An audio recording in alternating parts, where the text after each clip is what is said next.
El sueño de Dios siempre ha sido tener un pueblo que le conozca y que le ame, tener una familia. La razón por qué la familia es tan indispensable y tan importante para la sociedad todavía al día de hoy es porque el creador de nosotros es un padre de familia. Le gusta estar en familia. Y entonces cuando Él nos crea a nosotros, no nos hace a nosotros porque tenga algún tipo de necesidad que no está resuelta, ¿ya? Y entonces Él tiene que crearnos. Hace muchos años, cuando comenzábamos a estudiar el tema de adoración, yo he sido un director de alabanza, o por lo menos lo he intentado por unos 25 años o más. Y cuando comenzábamos a estudiar ese tema, una de las primeritas cosas que aprendimos es: fuimos creados para adorarle. Ahora, hay una cosa que uno deriva de eso, y es equivocadamente, y es: si fuimos creados para adorarle, y el propósito final de nosotros, según el catecismo de Westminster, por ejemplo, Inglaterra, de los más famosos anglicanos, el catecismo dice: fuimos creados para traerle placer a Dios y para estar en su presencia por siempre. Cuando reflexionamos sobre las posibles razones por qué Dios nos creó, tendemos a pensar equivocadamente entonces que nos creó para llenarlo de adoración. Pero la verdad es que Dios no necesita la adoración de nadie, y menos la de los seres humanos. ¿Por qué? Porque Él creó seres que le adoran sin cesar y lo hacen perfectamente, que son los ángeles. Entonces, ¿qué quiere decir eso? ¿Por qué Dios quiere tener un pueblo que le adora? Bueno, si lo pensamos bien, nos damos cuenta. Aquellos de nosotros que hayamos experimentado algún nivel de adoración, sabemos que la persona más beneficiada cuando adoramos no es Dios, sino nosotros que lo adoramos. Porque en esencia, en el corazón de Dios, cuando Dios nos invita a adorarle, no es para Él llenarse de placer, es para cambiarnos a nosotros, que sí necesitamos ser cambiados. Cuando Dios nos invita a que lo adoremos a Él, no nos invita a que lo hagamos porque Él tenga cierta necesidad de que nosotros estemos con Él, sino porque nosotros necesitamos estar con la persona esencialmente viva que existe en el universo, y solo es Dios. ¿Sí? ¿Lo comparten conmigo? Entonces, nuestra pastora hace unas poquitas semanas hizo una afirmación que le ha dado la vuelta a las redes sociales, porque la pastora Victoria precisamente invitó a la gente al principio de una reunión a adorar a Dios con este pensamiento: no adoramos a Dios por Él, realmente lo adoramos por nosotros. Y muchos sectores religiosos le volaron bala desde las redes sociales por lo que había dicho, porque el catecismo dice: no, adoramos a Dios por Dios. Es cierto, pero en realidad adoramos a Dios porque nosotros lo necesitamos. Y qué maravilla que Dios nos dé la posibilidad a nosotros de incluirnos en su sueño de tener un pueblo que lo conoce, que lo ministra, que le adora a Él, no porque Él lo necesite, sino porque Él sabe que vamos a ser cambiados a través de conocerlo a Él. Y entonces, por esa razón, Dios escoge al pueblo de Israel en la antigüedad y les dice: yo quiero que ustedes sean un reino de sacerdotes y de gente santa. O sea, quiero que ustedes sean un pueblo que fue separado del resto y dedicado a una tarea específica. Eso es lo que quiere decir ser santo. Te separo de algo para dedicarte a una tarea específica. Eso es santificar a alguien. Y entonces, en ese sentido, Dios le dijo a Israel: te separo del mundo para que me conozcas a mí. Y eso hizo a Israel un reino de sacerdotes. Hay una segunda cosa que Dios hizo para cumplirlo como parte de ese sueño, y es que Dios quiso venir a vivir en una tienda de campaña en medio de su pueblo. Y lo hizo por varias razones que voy a ver en unos minutos, pero les quiero compartir un poquito acerca de ese tema. ¿Por qué Dios quisiera que se le construyera un tabernáculo en el desierto a Él? ¿Qué intención tenía? quiero que lean conmigo, por ejemplo, en Éxodo, el capítulo 25, el verso 8. Dice: le habla Dios a Moisés, haz que los israelitas me construyan un santuario santo para que yo habite en medio de ellos. Y aquí le estoy dando una segunda cosa que es fundamental para cualquiera de nosotros que hoy vinimos a adorar a Dios. Dios siempre ha querido tener un cuerpo, un pueblo que son sacerdotes, esto es, que tienen comunión con Él, que lo adoran a Él. Pero dos, Dios siempre ha querido vivir en medio de su pueblo. Él no ha querido ser un Dios lejano a su pueblo, Él quiere vivir entre su pueblo. Y eso debería ser muy inspirador para muchos de nosotros y muy enriquecedor. ¿Por qué? Porque buena parte de nosotros pasamos toda la vida tratando de sentir y de palpar a Dios sin sentirlo y palparlo. ¿Le ha pasado a alguien? No diga nada. Sé que es así. Y entonces tenemos una búsqueda de experimentar a Dios, y algunos están aquí por esa razón, ¿no? Pero qué tremendo pensar, si a usted le parece que es una búsqueda agonizante, qué tremendo y confortante es pensar que la búsqueda la tuvo Dios primero. Dios es el que nos buscó a todos nosotros primero y te buscó a ti. Y en la antigüedad nos lo mostró viniendo a vivir en una tienda de campaña en medio de Israel. Eso es una verdad fundamental que quiero dejarles a ustedes aquí y recordárselas. ¿Por qué Dios querría, dije, que se construyera ese tabernáculo? Bueno, hemos dicho para vivir en medio de su pueblo, pero quiero que veas un aspecto más. Capítulo 29 de Éxodo, versos 44 al 46. Así es, dice: consagraré el tabernáculo y el altar, y consagraré a Aarón y a sus hijos para que me sirvan como sacerdotes. Entonces viviré en medio de los israelitas y seré su Dios. Tome nota de eso. Y ellos sabrán, conocerán que yo soy el Dios, el Señor su Dios. Yo soy quien los sacó de la tierra de Egipto para vivir entre ellos. Yo soy el Señor su Dios. Entonces, hay tres propósitos que Dios tenía cuando pidió que esa tienda de campaña se construyera. Número uno, que supieran cómo es Dios.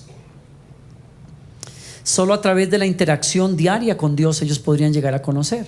Solo escuchando la voz de Dios podrían llegar a conocer a Dios. Entonces Él quería que le conocieran. Dos, Dios quería que aprendieran cómo acercarse a Él, y por eso construye un tabernáculo. El tabernáculo es una lección objetiva, es una lección ilustrada. Y ustedes, estoy seguro que han hablado mucho acerca de ese tema. Yo se los comento brevemente. El tabernáculo tenía 3 secciones. Era una tienda que estaba rodeada de una cortina grande, o un cortinaje grande que separaba a ese tabernáculo, o le daba un entorno, un jardín, creaba un jardín alrededor, un patio, mejor dicho, para que la gente no entrara por cualquier parte. Aprendieran que tenía que entrarse por una puerta. Y después de entrar por la puerta te encontrabas con ese patio, y en el patio había un altar donde se sacrificaban animales a Dios, y luego había un altar donde se lavaban las manos los sacerdotes, y luego venía la tienda per se. Y la tienda tenía 2 cuartos: un lugar santo donde entraban los sacerdotes todos los días y traían pan fresco, incienso, y traían aceite para las lámparas. Y ellos se ocupaban el día entero. Después de que ellos atendían a la gente que venía buscando a Dios, trayendo sacrificios, ellos dedicarían el resto del día para atender a Dios dentro de ese cuarto. Y el último cuarto es el lugar santísimo, en donde estaba el arca, que representaba la presencia de Dios entre su pueblo. Cuando Israel construyó esa tienda, Dios consagró la tienda, y lo hizo trayendo la gloria de Él a habitar ahí en esa casa. Y a partir de ese momento Moisés hablaba con Dios, el pueblo lo veía, escuchaba, y era afectado de alguna manera por lo que escuchaban o veían que pasaba en el tabernáculo. Ese era el propósito de Dios.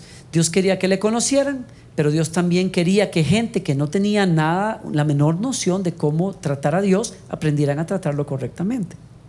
Y entonces les mostró una puerta y les mostró la importancia de un sacrificio y les mostró después la importancia de lavarse las manos y les mostró después la importancia de aprender a servir a Dios, porque el corazón de la comunión no es venir a tomar para mí, es venir a atender el corazón de Dios. Cuando el ser humano se libera de servirse a sí mismo, encuentra la verdadera liberación, valga la redundancia. Ser libre es aprender a vivir para otro cuando ese otro se llama Dios.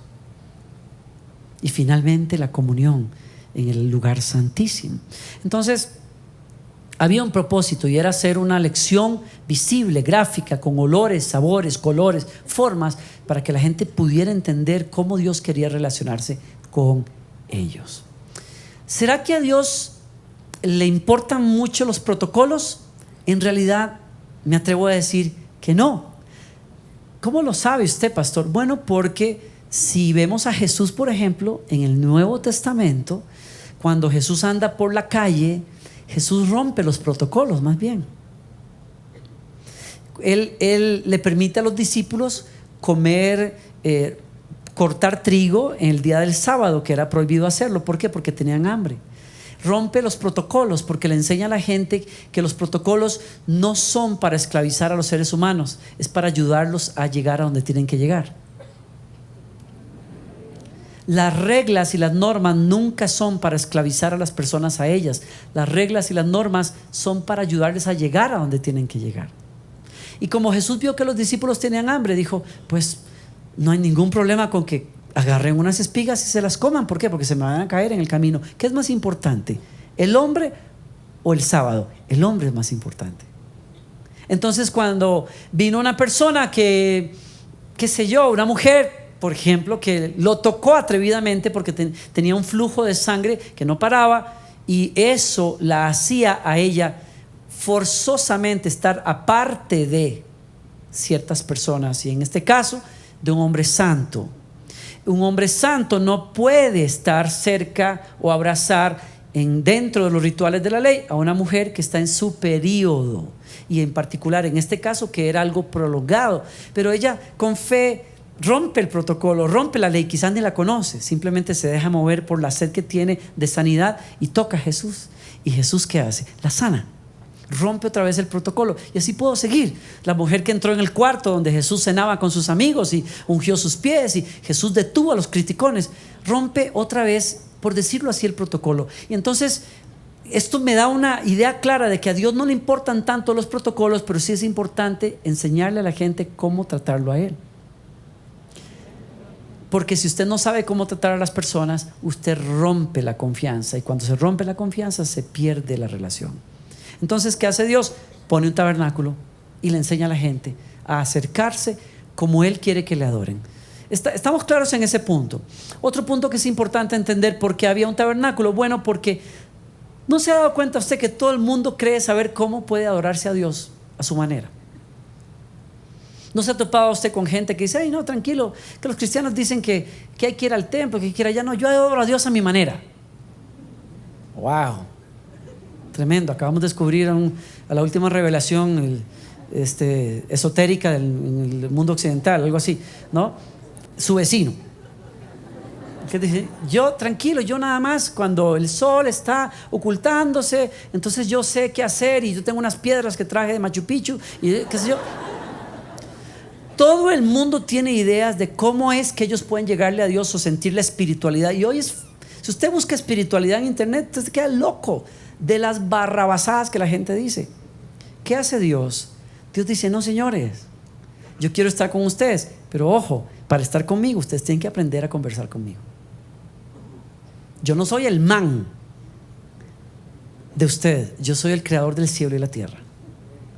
Quiero estar con ustedes, pero necesito y quiero que ustedes aprendan a respetar la presencia, ¿no? Están aquí. Entonces el tabernáculo tenía esos propósitos de Dios, pero en esencia lo que buscaba Dios era estar cerquita de su pueblo y enseñarles a conversar con Él. Por eso es importante entender, hay personas, por ejemplo, que critican si hay una reunión que sigue un programa. Los programas siempre tienen un propósito. Hay personas que critican la liturgia, dicen, no, nosotros somos libres en el Espíritu, somos, como dice Jesús, como el Espíritu no sabe, como el viento, no sabe de dónde viene ni a dónde va. Híjole, ponerse uno a interpretar eso puede ser peligrosísimo. ¿Cómo será eso que vivir como el viento? Me dan ganas de filosofar en este momento. Vivir como el viento, ahí donde nos lleve, si quiere dar torbellinos, si quiere bajar o subir, que nos lleve. No, señores, Dios ha enseñado que hay un orden para acercarse a su presencia. Y podríamos hablar de eso, pero el pastor les ha enseñado sobre eso y no tengo la intención de entrar en los detalles. Pero hay unas maneras en que podemos entender cómo conversar con Dios. Jesús le dijo a sus discípulos, hablen así: Padre nuestro que estás en el cielo. Hay gente que ha sacado guías de oración basados en el Padre nuestro. Es saludable, es bueno. ¿Significa que todo el tiempo tenemos que orar así? No, eso es una guía para ayudarnos a conectarnos con Dios. Si a usted se le enseña que hay que entrar por la puerta en el tabernáculo y que los atrios, por ejemplo, representan la música de alabanza, que es la más alegre, que es la más del alma, bueno, es una manera viable, buena de verlo. Y que hay música que nos lleva más íntimamente al lugar santo, es otra manera de verlo. Y que hay un momento que es de intimidad donde las canciones sobran y es espíritu a espíritu también. Hay un orden progresivo que seguimos en las reuniones para ayudarle a usted a conectarse con Dios. Pero el propósito de eso, ¿qué es? ¿Adorar la forma? No, es ayudarnos a llegar a donde tenemos que llegar. El tabernáculo buscaba eso. Dicho eso, yo quiero llevarlos a algo más con lo que cierro realmente lo que quiero decirles a ustedes. Hay gente que pensaría que si uno busca lecciones de adoración en el Antiguo Testamento está cometiendo un error, porque esas son cosas de la ley y ahora estamos bajo la gracia. Ok. Para argumentar con esas personas, yo encuentro cosas muy buenas en el Nuevo Testamento, como por ejemplo que el escritor del libro de los Hebreos, les invito a que lo lean, el escritor de Hebreos nos dice a nosotros que el tabernáculo tiene validez todavía el día de hoy, en el sentido de que el tabernáculo fue un reflejo de la adoración celestial eterna. Y está en Hebreos capítulo 8, el verso 5. Ellos sirven dentro de un sistema de adoración que es solo una copia, una sombra del verdadero que está en el cielo. Míreme un segundo para acá, o voy a la pantalla. Eso quiere decir que cuando Israel aprende de un patio, de un lugar santo, lugar santísimo, sacrificios, agua, altares, incienso, todo eso Dios se lo ordenó porque Moisés estaba viendo algo en el cielo que se parecía a lo que él finalmente hizo en la tierra. O sea, que lo que pasó en el tabernáculo es un dibujo de la adoración que todavía el día de hoy se está dando en los cielos. Quiere decir que sí hay lecciones del tabernáculo que deberíamos de aplicar el día de hoy, como lo que estoy haciendo acá. ¿Me sigue? Eso lo doy solo por si acaso hay alguno por ahí que está dudando de que esto sea válido. Ahora, ¿hay alguna manera de bajar todas las luces y dejar el spotlight conmigo aquí al frente? Nada más.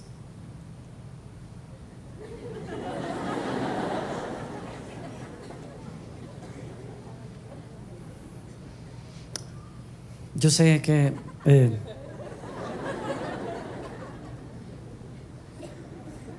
ok. Bueno, mi punto era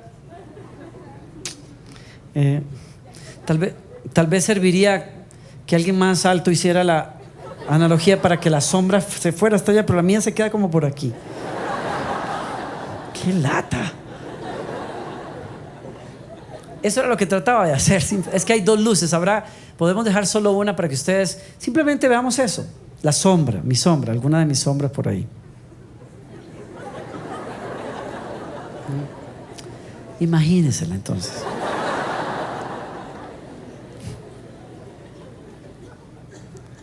Ok, bueno, ella va a ver mi sombra. Es que les debí decir a ustedes, ¿verdad? Esto no es justo, gracias muchachos. Yo sé que se las puse ahí como que... En todo caso, una sombra no es importante como para quedarse solo con ella.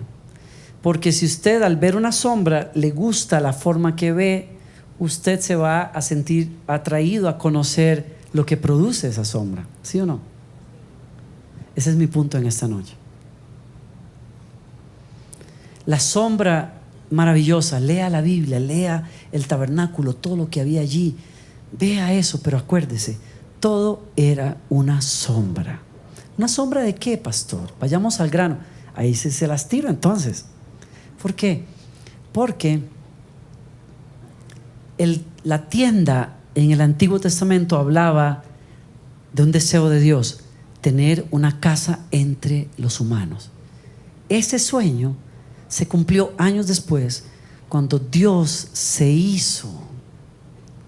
cosió una tienda con carne y hueso. Y dice el libro de Juan, aquella luz verdadera venía a este mundo. Dios se hizo hombre. Y dice el apóstol San Juan, y vivió entre nosotros lo que Dios siempre había querido. Es Cristo Jesús. El tabernáculo hablaba de Cristo. Sería posible un día finalmente que Dios realmente viviera y se codeara con nosotros. Eso no fue posible en el tabernáculo porque la gente fue rebelde y hizo cosas y se olvidó de Dios. Pero como no era posible para nosotros, nunca lo hubiera sido, Él lo hizo posible para nosotros. Y yo quiero que usted vea cómo Jesús le pide a Dios Padre ser esa tienda.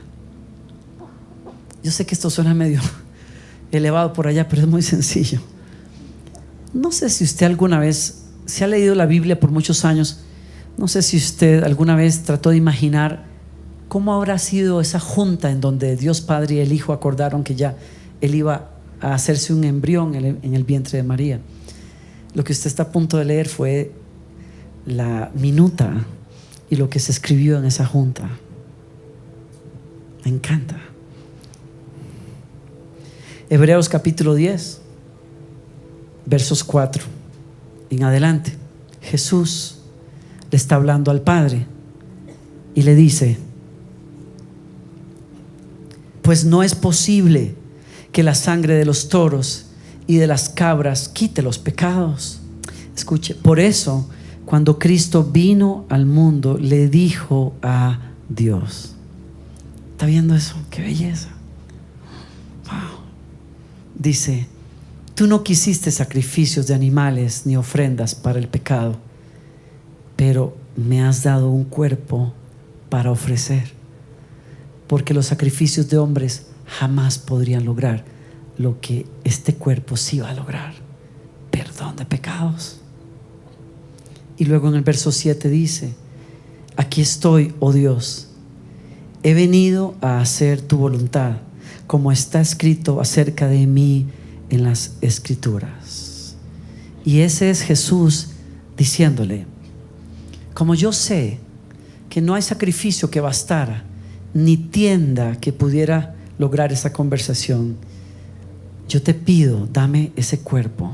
Y una vez que Dios le dice hecho, Dios le dice: ahora te lo ofrezco.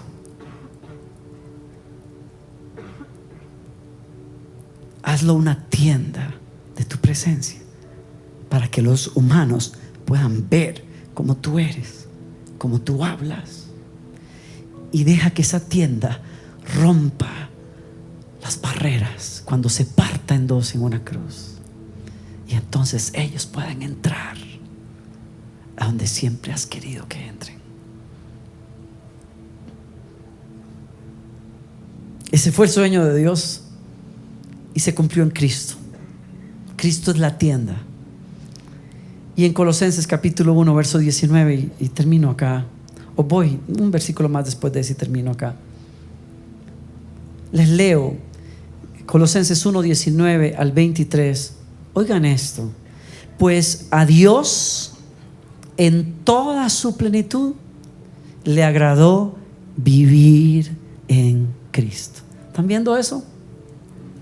Dios puso su tienda en un lugar, Cristo. Y por medio de Él, Dios reconcilió consigo mismo todas las cosas. Hizo la paz con todo lo que existe en el cielo y en la tierra por medio de la sangre de Cristo en la cruz. Verso 21. Eso los incluye a todos ustedes, los que antes estaban lejos de Dios. Mire para acá un segundo. La invitación a venir a la tienda ya no es solo para los israelitas ni para los levitas, es para todos los que estábamos lejos, los que no somos israelitas. Allá los indios de allá de Centroamérica, los cholutecas, y los colombianos también, los chipchas, los que nadie pelaba porque no estábamos en las promesas de Israel. Me perdonan lo que les voy a decir. Todos los que estábamos lejos, la canalla, como decimos por allá en el norte, a los que nadie hubiera invitado a entrar en el lugar santísimo, Cristo los invitó.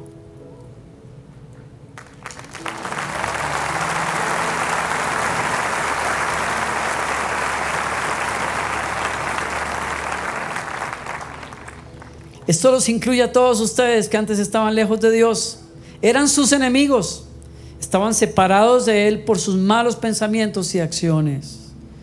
Pero ahora Él los reconcilió consigo mismo mediante la muerte de Cristo. ¿En dónde?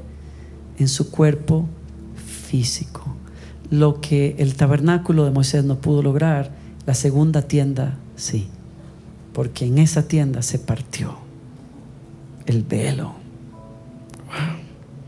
¿Qué dice? Y ahora ustedes, como resultado, los ha trasladado ¿a dónde? ¿Está leyendo ahí? No, ok, léalo en Colosenses. ¿Dónde estaba yo? 1, 19 en adelante. Ahora estoy leyendo el verso 22. Estoy leyendo la nueva versión viviente, traducción viviente. Como resultado, los ha trasladado a su propia presencia. Y ahora ustedes son santos, libres de culpa, y pueden presentarse delante de Él sin ninguna falta.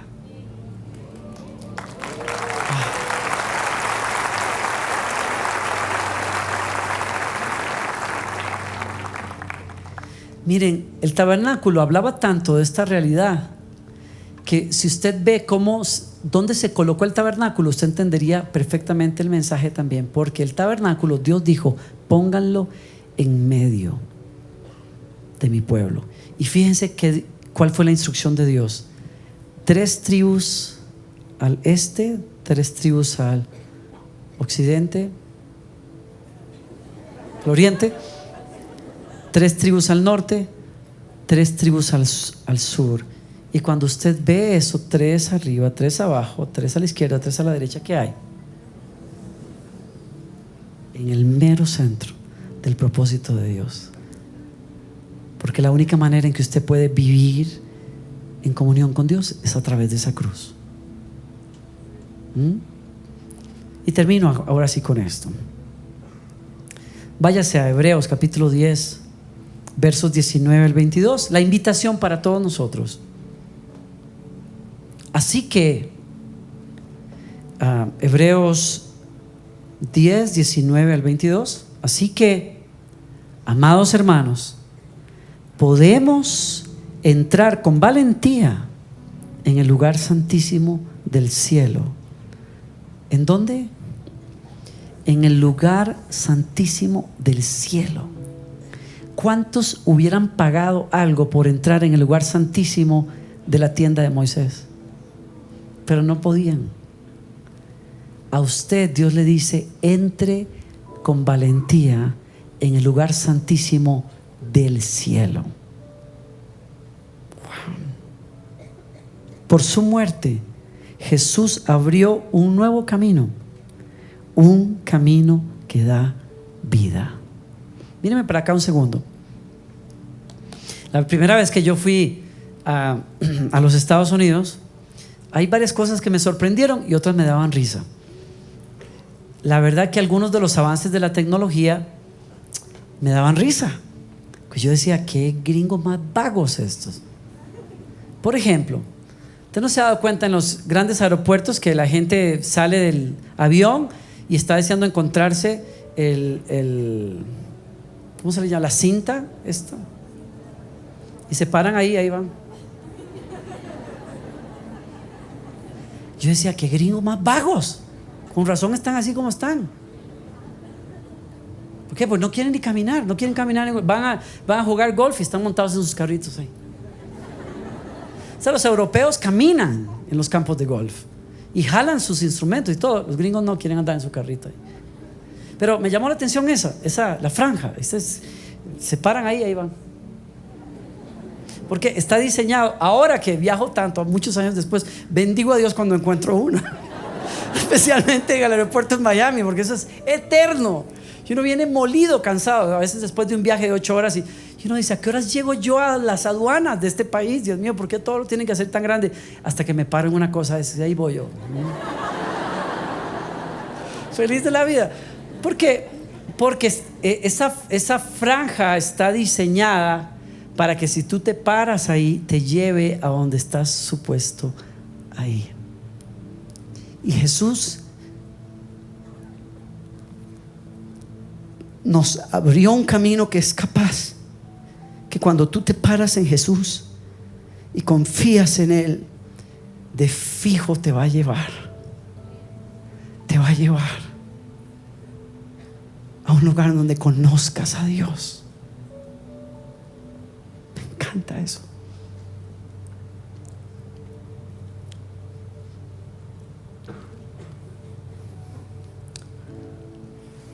Verso 21, termino. Ya que tenemos un gran sumo sacerdote que gobierna la casa de Dios, entremos directamente a la presencia de Dios con corazón sincero y con plena confianza en Él. Yo me pregunto, si sabemos esto, si tú eres un sacerdote de Dios y si tú sabes que Dios ha puesto su tienda entre nosotros porque Él quiere vivir entre nosotros y Cristo vino a hacer lo posible y el Espíritu Santo está viviendo en ti, ¿por qué rayos no lo vivimos?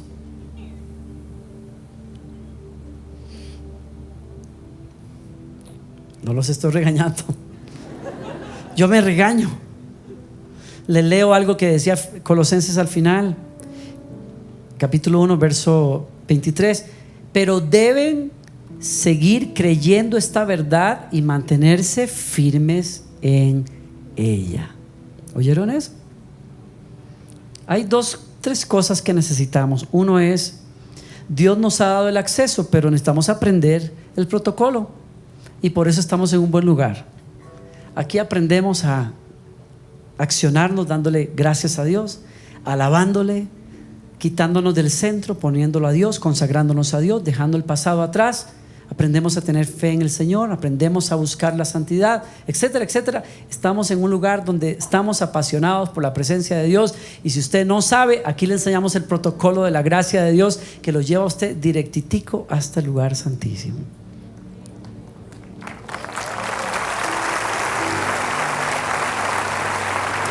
Y lo último es: nos falta desarrollar la habilidad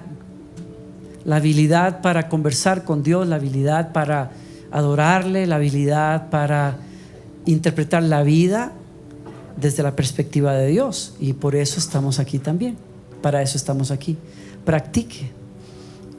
practique. Converse con Dios, piense en Él, póngalo en primer lugar, procúrelo en sus pensamientos, rodee su casa, su auto de adoración, de alabanza, someta sus sufrimientos a Dios, rinda sus debilidades a Él, póngalo en el primer lugar. De eso se trata, vivir. Y donde quiera que usted va, si usted cree que es un sacerdote de Dios y si usted cree que Cristo está en usted, usted es una tienda andante que refleja la presencia de Dios. Viva eso donde usted vaya.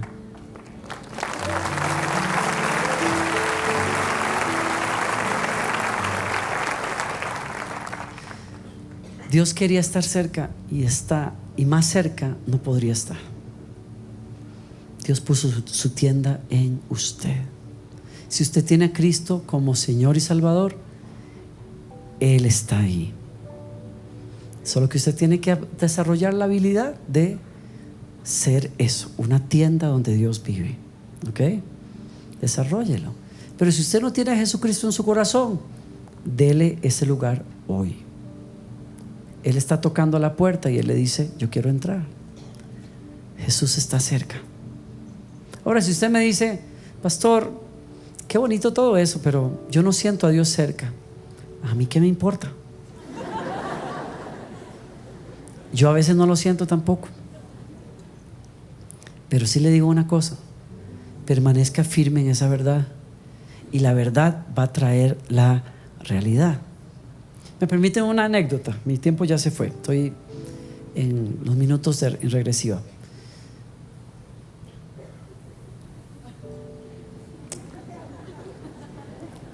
Usted no tiene idea cuánto nosotros, mi esposa y yo, soñábamos tener un niño. Perdimos el primer bebé que esperábamos. Así es que Victoria, que es mi hija, es una niña doblemente deseada y doblemente disfrutada, la verdad.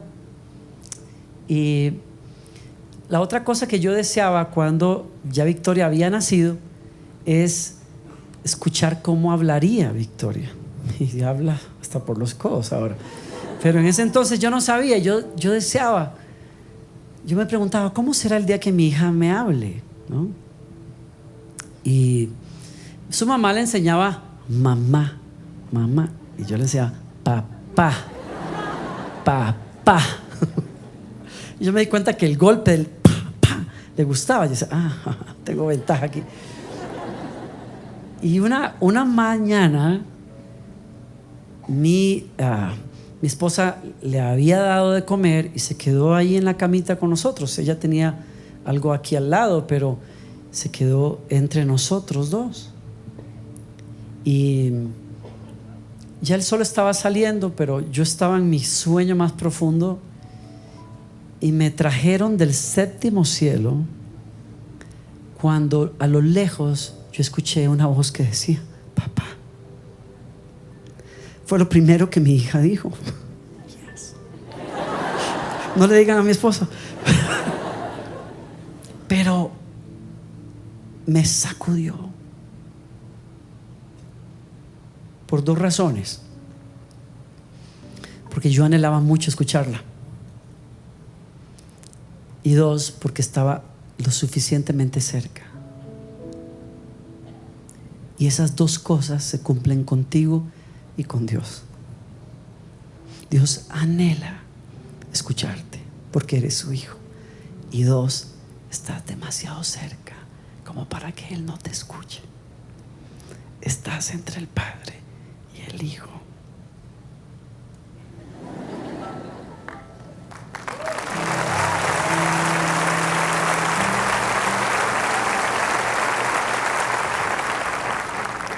Oremos, inclina tu rostro. Gracias, Señor.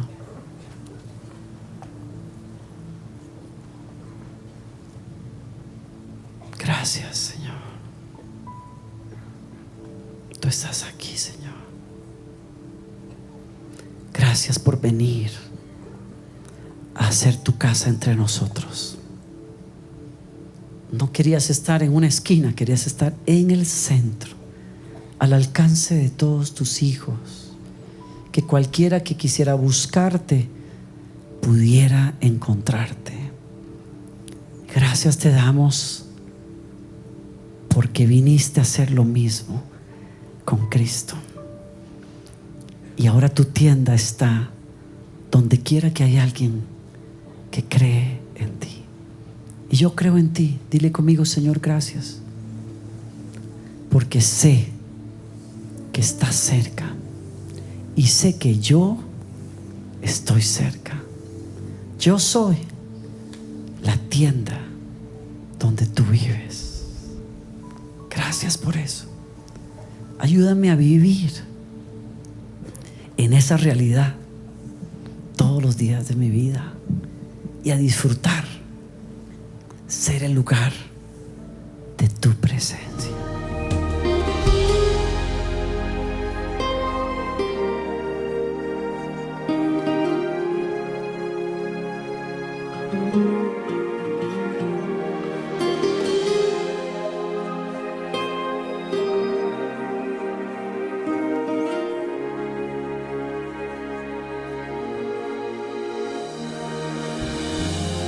Y verte a ti, y verme en ti, y recibir tu gracia y paz.